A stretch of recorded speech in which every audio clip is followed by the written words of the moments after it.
অহংকারী জায়গা আমি আল্লাহর দরজায় হবে না। এই জন্য টাকার অহংকার করা যাবে না, ক্ষমতার অহংকার করা যাবে না, সম্পদের অহংকার করা যাবে না, জনপ্রিয়তার অহংকার করা যাবে না, এলেমের অহংকার করা যাবে না, ধনের অহংকার করা যাবে না, সন্তানের অহংকার করা যাবে না, জাগা জমির অহংকার করা যাবে না। মানব হিসেবে আমাদের কোনো অহংকার নাই, আমলের অহংকার করা যাবে না, এলেমের গৌরব করা যাবে না। আমরা মানুষ, আমাদের কোনো অহংকার নাই। অহংকার একমাত্র আল্লাহর। অহংকার কার? আদম সবিল্লাহ অহংকার করলো, আল্লাহর সাথে তর্ক করলো।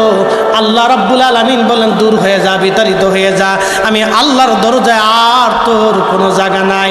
তার মানে আজাজিল যা করলো আমাদের উল্টা তাই করা লাগবে। আজাজিল অহংকার করলো, সেজদা দিল না, আমাদেরকে সেজদা দেওয়া লাগবে। আর আল্লাহর দরবারে মাপ চাইতে হবে। আমরা যখন সেজদা দিব, আল্লাহর দরবারে মাপ চাবো, আমার আল্লাহ আমাদের জীবনের গুনাহগুলি তখন মাফ করে দিবে। কি কথা কোন ঠিক কিনা?